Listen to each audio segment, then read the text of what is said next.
자, 여러분 안녕하세요. 오늘 또 이제 온라인 수업으로 만나게 되었는데, 오늘부터 할 수업은 디자인에 대해서 한번 우리가 알아볼 거예요. 저번 주까지는 서양 미술사, 그리고 그 전에는 동양 미술사, 이렇게 해서 미술사 위주로 보았다면, 미술에서 빠질 수가 없는 디자인에 대한 역사에 대해서 한번 볼까 합니다. 자, 우선 디자인이라고 하면 이 디자인 자체가 무엇인지부터 우리는 알아야겠죠. 자, 디자인이라고 하면 여러분들 다 알죠. 누구나. 예를 들면 어떤 것을 우리가 사용하기 위해서 그것을 미적으로 아름답게 디자인을 하는 것을 말하는데, 대표적으로 여러분들이 가장 자주 많이 쓰는 아이폰이나 갤럭시 폰 이런 것들에 그 외형을 디자인하는 것을 바로 디자인한다라고 생각을 하면 돼요. 그래서 지금 정의와 마찬가지로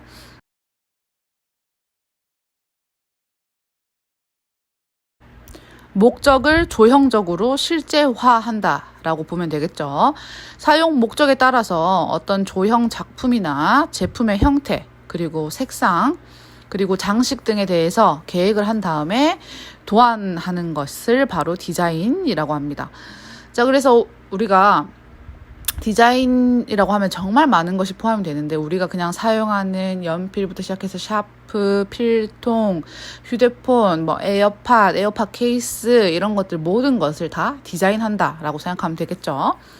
자, 그러면 이 디자인이 언제부터 시작이 되었고 디자인에는 어떤 역사를 가지고 있는지 한번 살펴볼게요.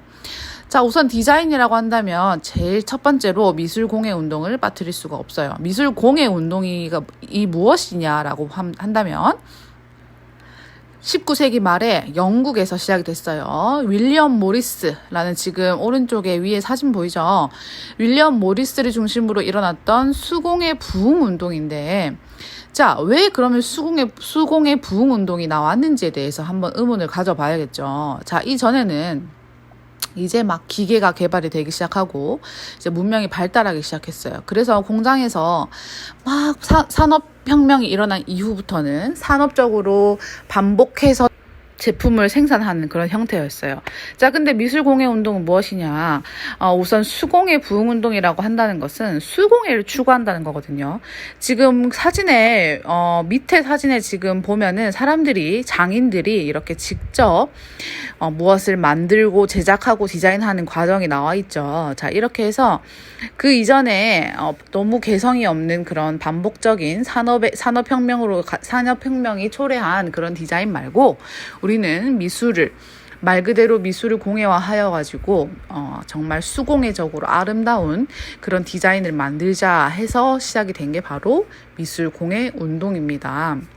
자, 이 미술공예가 운동이 이후에 많은 디자인 유파에게 영향을 끼치기 때문에 이 미술공예 운동하고 같은 맥락으로 가느냐 아니면 반대의 맥락으로 가느냐, 이런 차이로 역사가 진행이 되기 때문에 미술공예 운동은 아주 중요한 역사 중에 하나라고 할 수 있습니다. 자, 그리고 그 다음에 등장하게 된 유파가 바로 아르누보라는 유파인데요.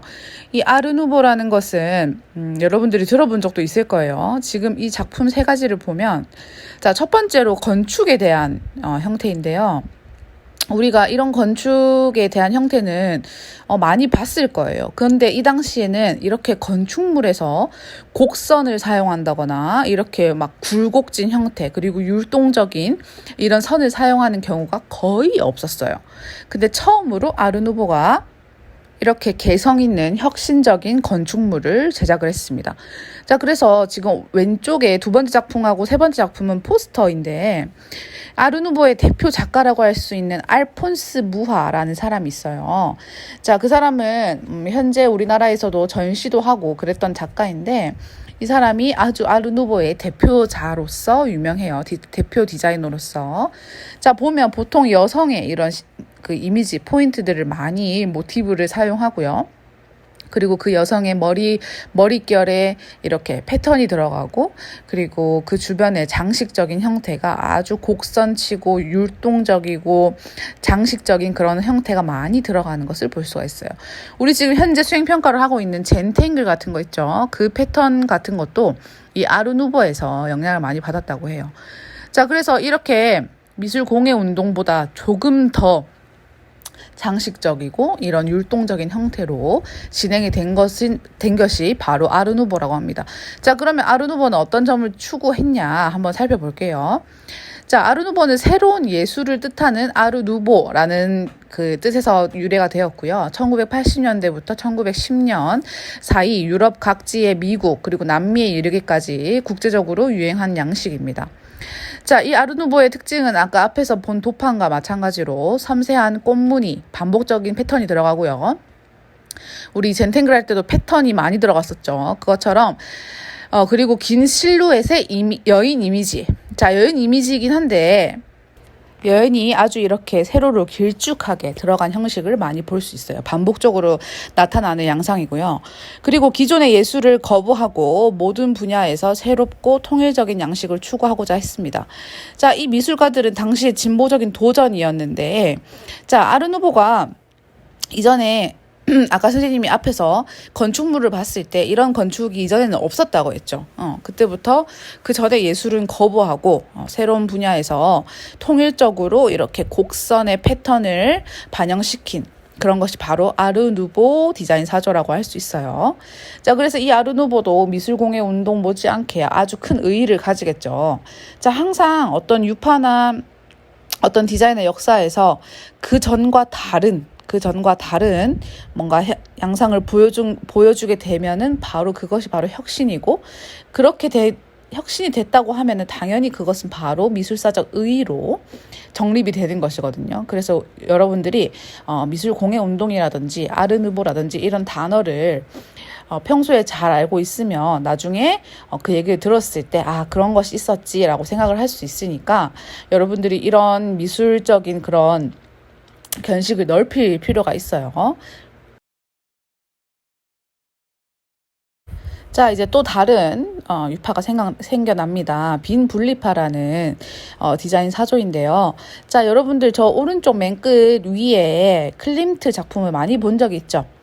클림트의 키스라는 작품인데 미술에 관심이 있는 학생이라면 이 작품을 많이 본 적이 있을 거예요. 자, 이 클림트를 주축으로 해서 낡고 판에 박힌 사상에 더 이상 의존하지 않고 미술과 삶의 상호 교류를 통해 인간의 내면적인 의미를 미술로 통해 전달하고자 하는 목적으로 결성이 되었어요. 자, 빈 분리파라는 것은 자, 분리하다라는 뜻이거든요. 그 의미는 무엇이냐 하면 그 이전에 아카데미, 그러니까 관 주도의 그런 전시회로부터 분리를 하기 시작을 했어요. 그래서 분리를 한 다음에 젊은 작가들끼리 자신들이 모여서 만든 유파가 바로 빈 분리파라는 유파예요.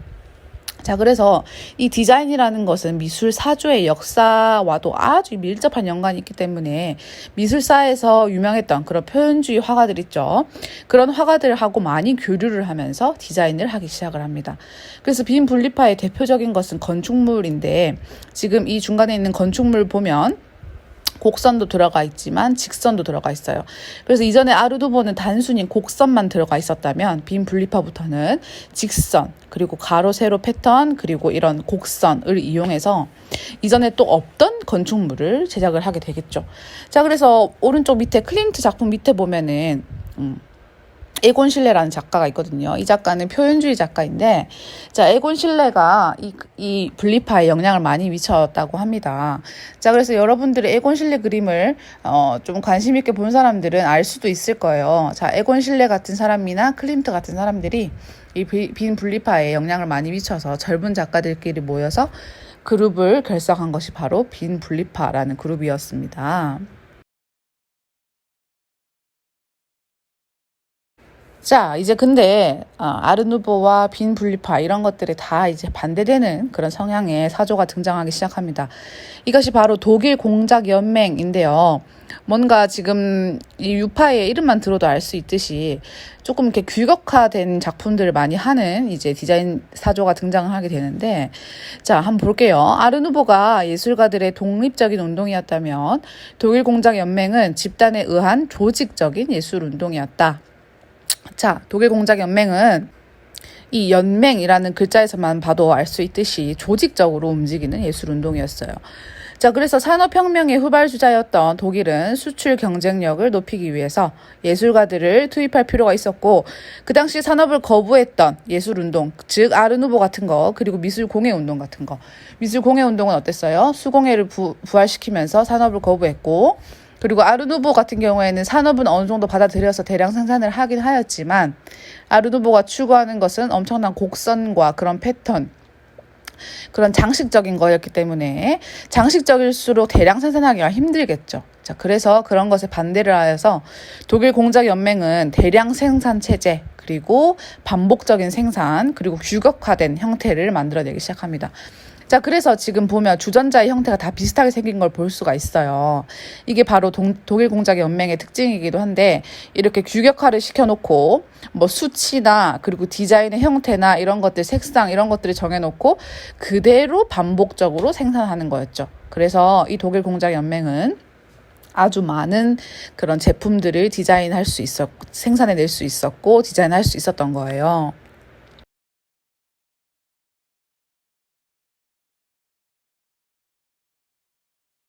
자, 그렇다면 또 다른 새로운 디자인 유파가 또 생겨납니다. 자, 미래파라는 건데, 미래파는 우리 예전에 서양미술사 했을 때 배웠었어요. 서양미술사에서 봤던 그 미래주의와 이 디자인 사조의 미래파는 거의 동일하다고 보면 됩니다. 자, 그래서 볼게요. 20세기 초 이탈리아에서 일어난 신예술 운동이며 정적인 예술에 반대합니다. 자, 미래파라는 것은 기계를 찬양하고 문명을 찬양하고 속도와 그리고 전쟁까지 찬양할 정도로 아주 혁신적인 유파였는데요. 그래서 정적인 예술을 반대했고 동적인 감각에 아주 새로운 형식으로 미래의 꿈 그 자체를 디자인에 반영하게 됩니다. 그래서 지금 밑에 보면 회화와 마찬가지로 밑에 그런 건축물이나 포스터 이런 거에 보면 아주 역동적이고 기계를 찬양하는 듯한 느낌이 뿜어져 나오는 그런 작품들을 많이 하게 돼요. 그래서 과학의 미학과 단절하고 기계 문명을 찬미하며 기계와 속도, 다이나미즘을 주장을 합니다. 그런 속도에서 나오는 그런 아름다움을 표현하기 시작을 해요. 자, 그리고 우리 저번에 배웠던 입체파 있죠. 큐비즘이라고 하는 입체파의 영향을 받은 표현법을 가지게 되면서 이렇게 면을 분할한다거나 면을 이렇게 대치를 시켜서 시간과 공간의 그런 동시성을 통해서 스피드감을 작품에 마구마구 표현하기 시작합니다. 자, 근데 이 시기쯤 비슷한 시기에 네덜란드에서 일어난 데스틸이라는 디자인 사조가 또 있거든요. 이것도 우리 저번에 봤던 미술 사조와 아주 연관이 있어요. 그때 몬드리안의 신조형주의를 우리가 배웠었는데 그 유파하고도 데스틸하고는 똑같다, 동일하다라고 보면 돼요. 자, 그래서 몬드리안과 리트베트 등이 모여서 만든 잡지의 이름에서 유래한 네덜란드에서 생겨난 신조형주의의 한 운동이다. 자, 그러니까 신조형주의를 다른 말로 데스틸이라고도 하는데 신조형주의를 이끌었던 몬드리안이 리트베트 등과 같이 모여서 잡지를 창안하게 되었는데 그 잡지 이름이 바로 데스틸이었다. 그래서 그 디자인의 사조를 데스틸이라고 부르게 되었다라고 생각하면 됩니다. 그래서 이것도 역시 추상미술의 한 유파이다. 추상미술과 거의 동급인 디자인의 유파이다 라고 생각하면 되고요. 개성을 배제한다 했었죠. 저번에 우리 3비색, 3원색 배웠었죠. 이렇게 직선, 단순한 수직 수평의 직선을 이용한 의자 디자인과 색을 원색적으로 사용한 신조형주의 특징을 볼 수 있었는데 그것과 마찬가지로 개성을 배제하고 주지주의적이고 추상미술로 색의 사용보다는 면 있죠. 색면을 이루었죠. 지금 계속 빨간색, 노란색, 블랙, 검은색, 파란색 보이죠. 색면의 구성을 강조해서 이 모든 것은 바로 구성에 있어서 아주 질서 있게 구성을 한다고 생각하면 돼요. 그래서 질서와 배분이 아주 중요하고 배분에 있어서 이 면은 이렇게 하게 할 것이다. 이 면은 이렇게 할 것이다. 라는 것을 계산적으로 아주 면밀하게 구성을 한 다음에 이런 디자인 작품을 제작을 하게 되는 거예요. 그래서 데스틸하면은 건축에도 많이 사용이 되고요. 건축의 벽면이라든지 건축의 외면이라든지 외곽면이라든지 그런 외벽에 이렇게 데스틸에 신조형주의의 그런 특성을 반영한 디자인이 제작이 되었고, 이런 의자 같은 경우에도 마찬가지로 이렇게 강렬한 원색의 색면을 구성을 하여서 아주 단순하지만 추상 미술을 떠올리게 할 수 있는 그런 디자인들을 많이 제작을 하게 됩니다. 그것이 바로 데스틸이라는 그룹이고, 이 그룹은 나중에 많은 또 역사를 지니게 되는데, 그 역사와 관련하여서 뒤에 나오는 바우하우스와 연관이 돼요. 자, 이 바우하우스에 대해서 그러면 한번 살펴보고 데스틸과의 연관성을 한번 볼게요.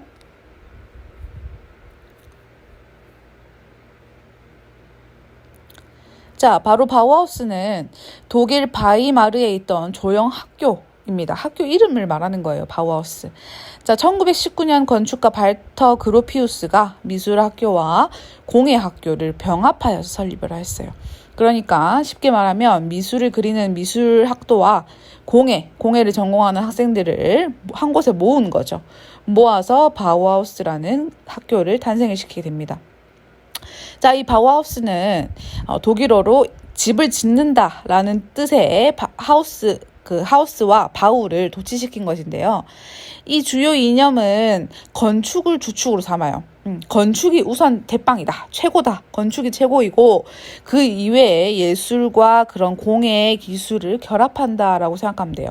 그래서 이 바우하우스 건물이 아주 유명한 건물인데, 자, 이 바우하우스가 데스틸과 어떤 연관이 있냐 하면, 자, 왼쪽에 그림 볼까요? 자, 여기 보면 지금 데스틸하고 바우하우스와 연관된 지금 잡지들이 많이 나오고 있죠. 이런 데스틸도 추상 미술의 그런 추상 디자인의 한 유파였고, 바우하우스도 추구하는 게 바로 그것이었어요. 추상적이고, 지금 바우하우스의 건물만 봐도 엄청 외곽이 수직 수평에 아주 간결하고 통일된 형태로 이루어져 있는 걸 볼 수가 있어요. 자, 그래서 이 데스틸에서 있던 사람들이 다 바우하우스의 교수로 있기도 하면서 이렇게 연관이 되어서 작품을 하게 됩니다. 그래서 바우하우스 안에서 추구하는 조형 이념은 거의 데스틸과 같다고 보면 될 정도입니다. 자, 그리고 이제 오늘 디자인 역사로는 마지막 단계인데요. 아르데코라는 디자인 유파가 있어요. 자, 아르데코라는 것은 1925년에 파리에서 개최된 현대 장식 미술 산업미술 미술 국제전에서 붙여진 이름이고요. 1920년대부터 1930년대 파리 중심의 장식 미술의 형태입니다. 자, 아르데코는 지금 작품들만 봐도 조금 장식적이라는 것을 알 수가 있어요. 자, 근데 아르누보와 그럼 어떤 것이 다르냐 볼게요, 한번. 아르누보도 장식적이었죠, 그렇죠?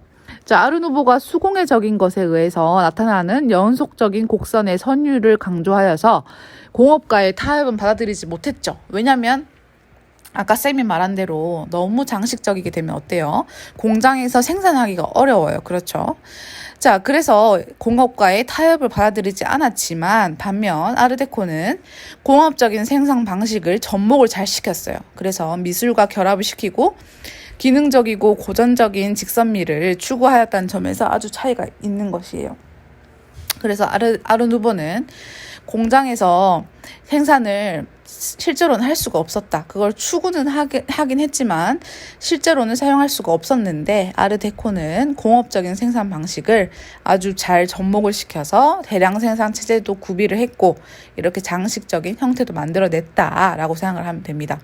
자, 그만큼 아르데코도 아주 중요한 의의를 갖고 있죠. 아르누보에서 실패했던 그런 한계점을 아르데코는 보완을 해서 등장을 하게 된 것입니다. 자, 아르데코는 우리 저번에 미술사에서 배웠던 야수파의 영향을 많이 받았어요. 그래서 야수파가 추구했던 그런 원색의 이렇게 쨍한 색감들 있죠. 그런 거에 영향을 많이 받아서 은색도 과감하게 사용하고 황금색 이런 것도 과감하게 사용한 것을 볼 수가 있어요. 자, 이렇게 오늘 아르데코까지 찾아봤고요. 다음 주에 또 온라인 수업할 때는 나머지 디자인 역사에 대해서 조금 더 알아볼 거예요.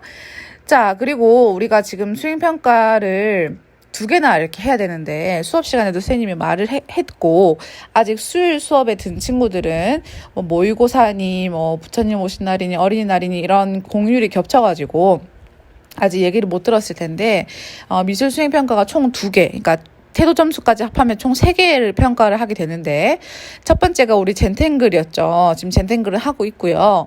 두 번째 수행평가가 있는데, 지금 7월 중순 전에 수행평가 점수가 마무리가 돼야 돼요. 근데 지금 젠탱글을 여러분들이 지금 대면 수업이 계속 못하고 있고 격주로 이렇게 등교를 하고 있기 때문에 미술이라는 특성상 이 수업도 1시간밖에 되지 않고 이래서 진도가 나가질 않아. 그래서 젠탱글 시간을 조금 더 많이 줄 거예요. 그래서 젠탱글은 마지막까지 끈기 있게 완성을 해서 조금 멋진 작품을 한번 보여주고요. 자, 두 번째 수행평가는 최대한 간소화해서 레포트 형식으로 대체를 할 거예요. 그래서 선생님이 그 양식에 대해서는 나중에 공지를 할 것이고, 2차 수행평가는 조금 간단하게, 간소하게 진행을 할 거라는 거 여러분들 알면 되겠고요. 태도 점수는 선생님이 저번에 얘기했던 것처럼 평소 미술 수업을 할 때 어떻게 태도를 잘 이렇게 하는지에 대해서 평가를 할 거니까 이렇게 평가가 진행된다는 걸 알아주시면 되고요. 우리 젠탱글 마무리를 잘 해야 되니까 젠탱글 수업에 조금 더 끈기 있게 1학기에 그래도 한 작품이라도 제대로 만들 수 있게 이렇게 해주면 되겠습니다. 자, 그래서 다음 주는 이제 미술실에서 대면 수업을 하게 될 것이고, 여러분들이 다음 주까지 또 건강하게 있다가 다음 주에 학교에서 보도록 합시다. 자, 수고 많으셨습니다.